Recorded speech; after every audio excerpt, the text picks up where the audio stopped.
Hey you, come here. You're old and your kids don't want your crap. If you're over the age of 60 and you are thinking about buying or selling your home, it's imperative that you watch this video and learn about that and the 5 other things that you must know before you buy and sell in today's market and you're over the age of 60. Tune in. If you're a boomer and you're looking to buy or sell your home in today's market, you are in for some big surprises. Hi there, my name is Luane. I'm with the Glover Agency in Fenton, Michigan, and I like to make videos about everything real estate. And if you're into that kind of thing, then you are going to want to hit like and subscribe and share this video with somebody who would benefit from that. Maybe your parents, maybe your grandparents. This video was inspired by my aunt and uncle. I was visiting them recently, and they are in their early 80s and they're doing great, but they currently have 2 homes in 2 different states, and they're at a point in life where they're thinking about consolidating down to 1. However, when they went out and tried to make an offer on a home, they learned that this market is completely different, and they didn't win the bid. And they were asking me a few questions about what had changed and why. And if you are a boomer, then you know that the only constant is change. So there's always change happening in every industry, but there's been a lot happening in the real estate industry, especially if you've been living in your home 10, 20, or 30 years. The number one thing that has changed is you. You are different. You're not as young as you used to be. You probably have some old sports injuries and back pain and whatever going on, and it's a little harder to do things than it used to be. But when it comes to the item in your home, you have accumulated a lot of stuff. I see this all the time, and I even experienced it with my own father. I have seen pole barns, outbuildings, basements, attics, closets, spare rooms, all filled with belongings. And most of these belongings are not things that are being used. They're just things that have not been disposed of. But trust me, your kids don't want your things. As a matter of fact, when you're gone, they're probably going to throw most of it into a dumpster. And I'm sorry if that sounds harsh, but it is the truth. Every time I go to a home that is an estate, I always come upon a big dumpster in the driveway, and family members are throwing things away because there's just way too much to deal with. Now, I'm not saying that your kids don't want any of your things, but they don't want all of your things.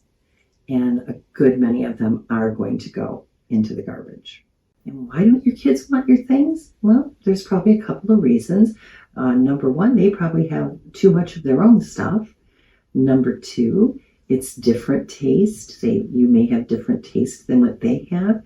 And then number 3, they may be living out of state or far enough away that it just isn't really convenient to be bringing things back. But you also need to understand that if you're going to take this on yourself, it's going to take you a lot longer than what you expected. So you need to start sooner rather than later. And I say that because as the older we get, time becomes more precious. And you just never know when you're going to wake up and something is going to be a little different. That happened to me last year. I woke up one day last fall and had lost a lot of vision in my right eye. About 2 months later, I had the same situation occur in my left eye. And at the beginning of the year, I was told that I could no longer drive, and I was going to have to make some big changes in my life because the chances of me recouping all of my vision were extremely slim. And of course, I don't listen, and I did do some alternative treatments, and I did recoup a lot of my vision, and I am able to drive now, but I do still have a vision deficit, and it does make things a lot more difficult than they were previously. So you can't take your health for granted because it could be here one day and gone the next. And you know what? There's no sense in paying movers to move things that you're just going to throw away when you get there, because if they charge you by the hour, and the more stuff you have, the longer it takes to load that truck. The second thing that you need to know is that buyers are different. They're more informed. They're more tech savvy. Every buyer's got Zillow, Realtor.com, or whatever their real estate app that they like is right in their phone. And they can look at your house from the street view, they can look at your neighborhood, they can look at your house from the satellite view, and they can look at the interior of your house all without leaving their home. And one of the things that they will do is compare the features and benefits of your home to the features and benefits of other homes in your neighborhood or community that are similarly priced. They also tend to have HGTV expectations. This generation of buyers grew up with HGTV, and they have a preconceived idea that all homes look like the ones that are on HGTV, which of course is not true, but that doesn't change their expectations. So we have to do a lot more to get them excited about your property. Like a little bit of a wow factor always helps. Having some newer updates in the home, like maybe a newer kitchen or a newer bath. Those are big things. One of the most important things is they want your home to look like nobody lives there. And I know that sounds kind of crazy, but that is really what we're going for when we stage your house. So professional photos and staging have become a lot more important than they ever were. I mean, you remember back when you bought your first home, my realtor came out with a catalog about this big, which was the MLS. It wasn't online. You had a little eensy-weensy picture that you could see of the house that was black and white. And basically you just kind of went through and you spent days touring houses. Well, now buyers generally narrow them down to 1 or 2 homes, or maybe even 3 or 4 homes before they go out to take a look. So they can definitely compare your home. And to a lot of home buyers these days, money is time. They would rather pay somebody to paint it or do the upgrades because they either don't have the time or they don't have the know-how.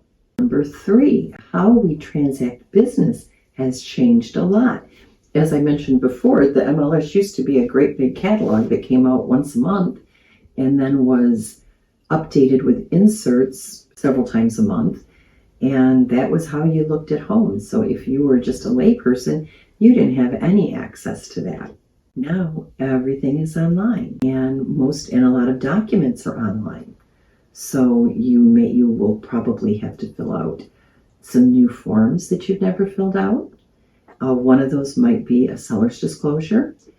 I probably started seeing these personally when I bought my home, like in the late 90s. This had started in the early 90s, but I hadn't moved at that point. So a seller's disclosure is just basically asking you everything about your home. It lists all of the features such as, you have a garbage disposal, a trash compactor, a well, a septic, whatever, and it asks you, is it working or is it not? And they ask if your roof has ever been leaking and how old it is. They ask if your basement leaks and how old it is. They ask if you know of any pest infestations, or if you know of any reason that there might be contaminants in the ground. And it's super important that you answer all of these questions truthfully. And then that kind of gives the buyer an idea what's the condition of your home is. The other thing that you're going to see that you may not have ever used before were electronic signatures. A lot of listing and selling or buying contracts are now signed online, and your realtor can prepare all of the forms and they send them to you in an email. These programs are fairly easy to use, and if you're not sure how to use them, you can absolutely get onto YouTube and look up the specific type of program that you have and maybe get a quick little tutorial, or call your realtor and they will help walk you through it. But the days of having to wet sign everything and press hard for triplicate are finished. Another thing that has changed is the amount of time it takes. I remember when I bought my first house, it took us 90 days to get to the closing table. So it could have been, instead of being a 3-month process, it was more like a 5 to 6 months process. Well, now with computers, email, and all of those types of things, it's so much quicker to process a loan. Your loan can be approved and you can close a loan within 30 days. And then if you've got occupancy, that may add a little time, but most people The buying and selling process can take anywhere from 30 to 45 days. So if you're buying a home, what your realtor is going to do is set up a search for you. They're going to send you an email link to a portal that they made for you that is looking at all the homes in the areas you want with the features and or benefits that you want. And you can actually pick out your home there. And because photographs are so much better now, many buyers will just go through and look at the photos, and if those aren't appealing to them, they'll just move on to another home. They won't have to come out and physically see your home to know that it's not for them. Another thing that you may encounter is an inspection. I know I never had an inspection on a home I purchased until the early 2000s because it just wasn't a thing. I don't know really what we did, if we had our uncle come and look at the house, or we just bought it and crossed our fingers and hoped everything went well. But nowadays, buyers have professional inspectors come in. They usually have about 7 to 10 days to do this after you accept their offer. And this inspector is not there to tear your house apart. They're basically there to look at the overall condition, make sure there are no major defects, and also to educate the consumer a little bit about some of the maintenance that may need to be done. Inspections are one of the first places where a transaction can fall apart. So many homeowners now get a pre-listing inspection so that they know what things they need to address and can address them prior to putting their home on the market. Now, if you don't choose to do that, you may be in for some surprises. Like the clients that I was just working with recently, I've had a buyer looking for a home. We found a fantastic home. It was beautiful. They purchased, and as it turned out, this was when I was in Nashville visiting my aunt and uncle. I was able to arrange for them to see the home with one of my partners, and they went and saw the home. They loved it. We wrote the offer. I sent it to them for signatures electronically and then sent it to the listing agent, and we won the bid. However, when we had our inspection, we learned that the home had as beautiful as it was inside, it had about $35,000 to $40,000 worth of repairs because the roof was going to have to be completely torn off and the chimney was also crumbling.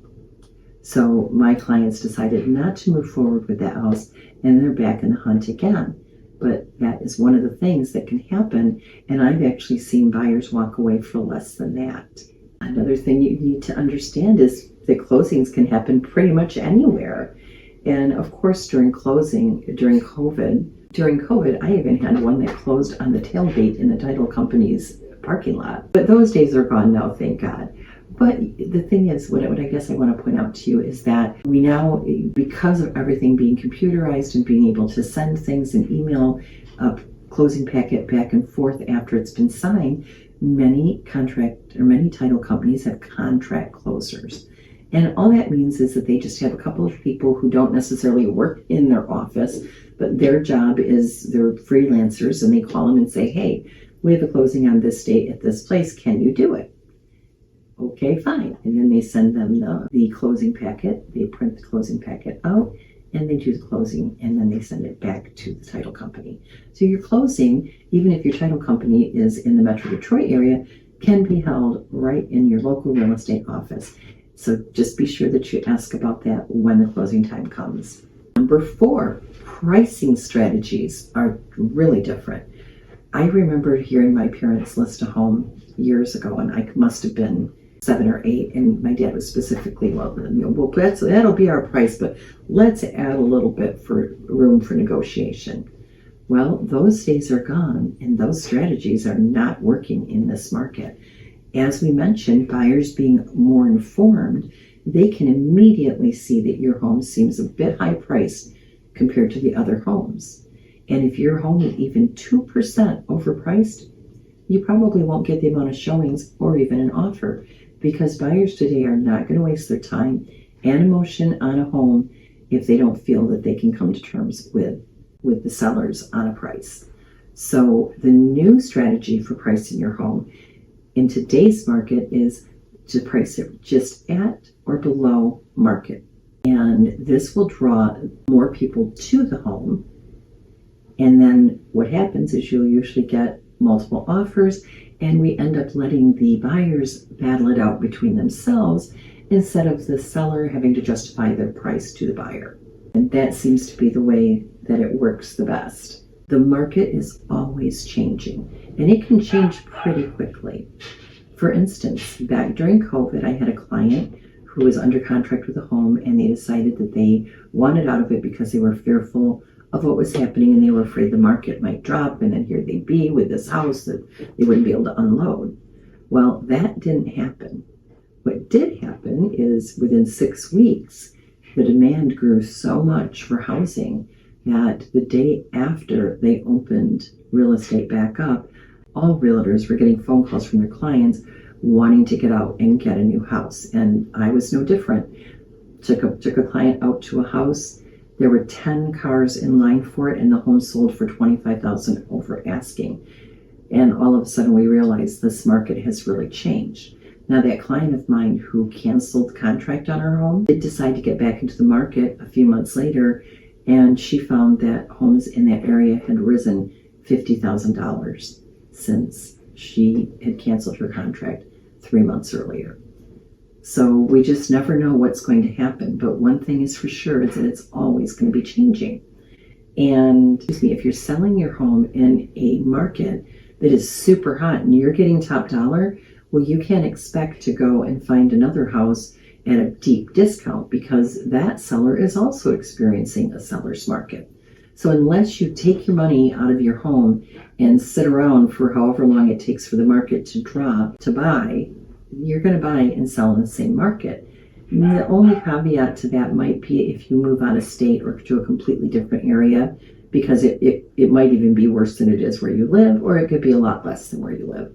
But if you're buying and selling in the same general area, you're going to buy and sell in the same market. So there's ixnay on the selling at a high price and buying at a low price. It's just not going to happen. Number 5, offers are completely different.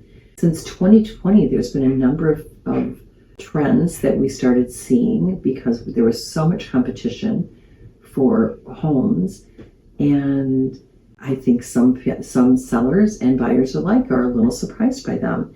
For instance, when I was speaking with my aunt and uncle, one of the things that I asked them about was when they went to multiple offers on the home that they liked, why did they not do an escalation clause? And they had no idea what that was. So I explained it to them, and now I'm going to explain it to you. Basically, what an escalation clause does is it allows you to upfront say, okay, this is what I'm going to bid, and I'm going to increase my bid if another offer comes in that's higher by whatever increment we decide upon. And also, there's a top price on it. So let's just use a figure of $300,000. We go and we find a home, it's on the market for $300,000. Clients love it. They want to write an offer. I reach out to the listing agent who tells me, yeah, we've already got one offer in hand and I'm supposed to have 2 more coming in. Okay, that's great. So now we've got to put our best foot forward because my clients want this house. So what I'm going to do is get the escalation clause out for them, and we are going to talk about what is the most you're willing to pay for this home. Well, in this instance, let's say my client said, we would not pay more than $325,000 for this home, no matter how much we loved it. We think that's the top. Okay, fine. So we might start our offer at $305,000 because remember, we have multiple offers, so we're going to go a little above asking. And then we decide to increase our offer by $2,500 anytime somebody's offer is higher than ours. And sometimes there's multiple escalation clauses, so it takes a minute to kind of get down to brass tacks and figure out, who's actually got the higher bid. But in a recent situation, where we had this happen, my clients won it by $2,500. That's what they were raising their bid by, and what happened is they started at over asking. The other buyers started at asking price, and then they went up. Ours went $5,000 over, so in essence, they were willing to go $5,000 higher than the other buyer. So they ended up winning the bid, and this just happens automatically. And if they invoke the escalation clause, if the listing agent calls your agent and says, yes, your people won, but there was a competing offer and it made the offer go up to X amount of dollars, they have to provide you with proof of the competing offer. So they have to send you the offer so that you can see that there was a competing offer that made your escalation clause become activated. And then you started bidding up at $2,500 increments from there. So that's one way to win. As my mother said, there's more than one way to skin a cat, right? Another piece of paper that you may see is the appraisal guarantee.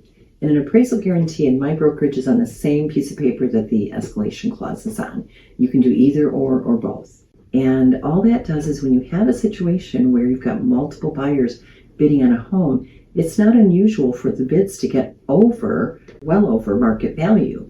So what happens then? If the appraiser comes in and the buyer is getting a mortgage and they say that the value of the home is $315 and the winning bid is $325, then what happens? Well, generally what will happen is one of three things. The seller can lower the price to the appraised value. The buyer can renegotiate with the seller and maybe they'll pay a little more over asking. Or they can both just say, you know what? The seller might say, I'm not selling my house for that much, and the buyer might say, I'm not paying that much, and the transaction can fall apart. Appraisals are the next biggest area that we see transactions fall apart at. So what an appraisal guarantee does is it is telling the seller right up front that, hey, we realize our bid may be more than what the home appraises for. And in that situation, if that happens, we agree that we are going to pay X amount of dollars over appraisal. They might guarantee it to the full price of their bid, or they just might guarantee it to $2,500 over appraisal or $5,000 over appraisal.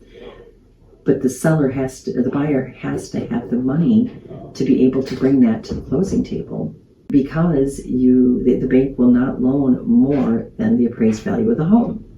So if the appraisal on this $300,000 home that we were talking about came in at $315 and my clients bid $325 with an appraisal guarantee of $5,000, then they're bringing an extra $5,000 to the closing table, and the seller is going to get $320 for the home instead of $325. If it was a $2,500 increase, it might have just been $317.5 if they had agreed to that. So this just gives the seller a little bit more security or certainty about what the sale price of their home is going to be. And it tries to keep the deal together. Another item that we have now, and this is brand new, just in the last couple of years, are buyer broker demands. If you're selling a home in the United States, anywhere, the seller always used to pay all the commission to both the listing agent and the buyer's agent. And actually how that worked is they were paying it to the listing agent. So you'd list your home, you'd agree on a commission, and maybe let's say that commission was 6%. And then your listing agent would put your home on the MLS, and on the MLS you were required to offer something out to the buyer or to the cooperating agent. So if you list a home on the MLS, you had to compensate the buyer's agent to some degree. Most of the time they would split it. So if it's 6% commission, 3% would go to the buyer's agent, 3% would come to the seller's agent.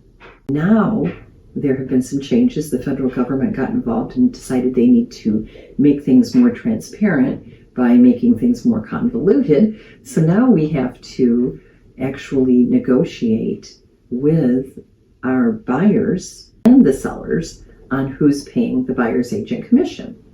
And I recommend to all my sellers that they absolutely offer something out to the buyer's agent, because some of the buyers are coming in, they don't have the money to pay this, and they're right off the bat saying, don't show us any homes if they're not willing to pay something on toward the commission, because we don't have that kind of money.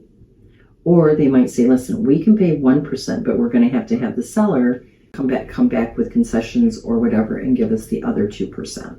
So you need to know, first of all, that it always was negotiable. So what I've been telling my sellers is when you get offers in, you want to consider all offers, because what it really comes down to is what you are netting as a seller.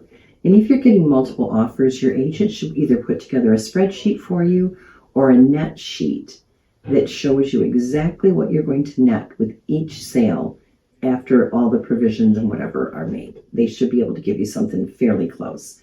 And then you can look at what you're going to net the most in before you choose your offer. Because let's say that you have a buyer who can't pay any of the agent's commission, but they're willing to go $20,000 over asking, but they would like you to pay the full agent commission. You have another buyer who's willing to pay all of it, but they're offering you $20,000 less. So which one are you going to net the most on? So even if you have to pay that commission, you probably are going to be netting more than if you didn't offer anything out at all. Another thing that we've talked about briefly was that your physical health may or may not be in the best physical health. And moving can be extremely difficult physically, and it is one of the highest stressors. And you've really got to realize that your money equals stress. So you can use your money to alleviate the stress and the physical exhaustion of moving. And you're probably at a time in life where you have more disposable income. So don't expect your friends or your children to be coming over and helping you move, because your friends probably are in the same physical condition as you are. Your children have their own homes, their own lives, and many times can't just drop everything to come to where you live and clean everything out. Another thing that you need to understand is that moving is going to be a little more expensive this time because you may need more services, such as packing and unpacking and placement of the furniture. And be prepared that your kids may want to have some say in where you move. This has been a thing with my aunt and uncle. Their daughters, one is living in Michigan here, one lives in Florida, and they would like them to move closer to one of them or the other, as they worry that as they get older, it's going to be more difficult to take care of them and look after them. And I've experienced this firsthand when my own father became ill and a terminal diagnosis, started to oversee his medical condition during that time. And while we were there, we stayed at his house, and that was a real eye-opener because my father had always been extremely neat and clean, and the house was not very clean at all. And what was worse is that he had a little hobby he had developed in his old age of going to yard sales and finding all kinds of deals. So this 5-bedroom home was packed with stuff. He had the paperwork from the first home, the first business, and the first vehicle he ever owned all the way through his life. He carried all of that and every other home. He had a pole barn that was full of tools and wood and everything that you could imagine, but it was just packed full, as well as 3 other storage units. And again, what happened when he passed away 8 months later, I went down, a dumpster was delivered, and we started throwing stuff away. And I, first of all, started with all the paperwork and stuff, shredding that, making sure that all of that was taken care of, and then got through, some of the extraneous stuff in the house. But there was no way that I was ever going to be able to get that pole barn emptied out and everything sold out of it on my own. So I ended up having to hire an auctioneer who came in, they auctioned everything off, and they took everything else out of the property. And we were able to get the home cleaned up and on the market and sold. Now, I thought we did that relatively quickly. It was done in about 9 months, but it wouldn't have worked out that way if I hadn't have gotten an auctioneer. And that's exactly what your kids are going to do. They're going to have to look at the situation, decide how they can best handle it, and they're probably either going to ask some consignment shop or some other estate sale company to come out, sell everything so that they can get the house cleaned out and get it sold. So remember, there aren't any trailer hitches on the back of hearses, at least not the last time I checked. So you really can't take these things with you. So the best thing that I would recommend is maybe reading the book, The Gentle Art of Swedish Death Cleaning, starting there, and start to declutter your property. And you know what else? I did a video on that book, The Gentle Art of Swedish Death Cleaning, and you can watch that next, right here.